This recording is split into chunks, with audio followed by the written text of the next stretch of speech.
Alah, zaman saiki kok aing-aing wae ya.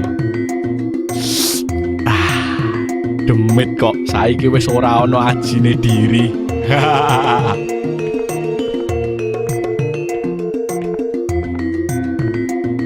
Truk, kena apa kowe? Bengi-bengi kok guyang-guyu dhewe. Mengko Kang Slupanjen agek ngrasake kowe. Iki lho, Reng. Aku mau bar ndelok video ning YouTube. Mosok pocongan iso-isone dituthuk nganggo manci sirahe.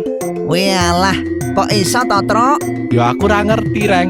Paling wonge sekti, Reng. Oh, ya iso uga, Truk. Ih, aku nek ana setan karuan mlayu wae, Truk. Halah, karo demit wae wedi kowe iki, Reng. Wih, gayamu, Truk. Kaya wani-wani wae kowe, Truk. Alah, paling kowe ya wedi. Enak ae. Aku wani, Reng. Sing ngono malah mlayu paling, Reng. Poconge nek ketemu aku. Ya wis nek ngono, coba mengko bengi kowe golek pocongan kono. Terus nek wis ketemu, tutukan nganggo manci. Wani ra? Oke, Reng. Sopo wedi? Endi, Truk, pocongane? Ya ditunggu sik ae lah, Reng. Pancene golek pocong kaya golek kodhok. Ya wis, awak dhewe nunggu sik wae, Truk. Iya, Reng. Truk, kowe krungu ora? Kok kaya ana swara kresek-kresek ning kono ya? Iya, Reng. Aku ya krungu. Aja-aja pocongane wis jedul kuwi, Truk. Iya apa ya? Wih, Truk, cepet keprok sirah nganggo manci. Iya. Sik to, Reng. Gage, Truk. Mengko selak mlayu poconge. Iya, sik to.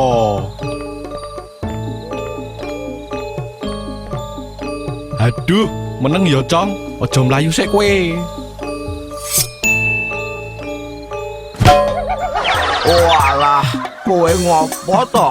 Kok nuthuk-nuthuk sirahku, Truk? Nganggo manci meneh. Loh, tak kira kowe pocong, Gong. Mulane tak tuthuk.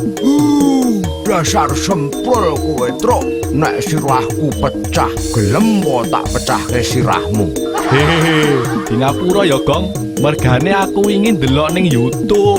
Ana wong sing iso nuthuk sirahe pocong nganggo manci, Gong. Hehehe. Dasar wong stres. Ana apa to? Iki lho, Pak. Si Petruk main kepruk-kepruk sirahku sak penake bathuke dhewe. Hehehe. Iya, Pak. Mau Petruk ora sengaja. Lah Petruk mau melu-melu video sing ana ning YouTube, Pak. Dadi to, Pak, ana wong sing iso nuthuk sirahe pocong nganggo manci. Hehehe. Di ngapura ya, Gong. Walah, Truk. Mulakno nek arep melu-melu bab apa kuwi, kudu didelok-delok sithik apik apa ora, ana paedahe apa ora. Nek mung waton-watonan melu, apa ya kowe gelem? Nek ana wong lumpat neng jurang, apa ya kowe arep melu mlumpat? Hehehe. Ya ora to, Pak. Mosok ya arep melu-melu mati. Hehehe. Ya mulane aja waton melu-melu. Nek ora ana paedahe, nek pancen migunani, ya monggo diiloni. Iki uga kanggo kowe kabeh ya.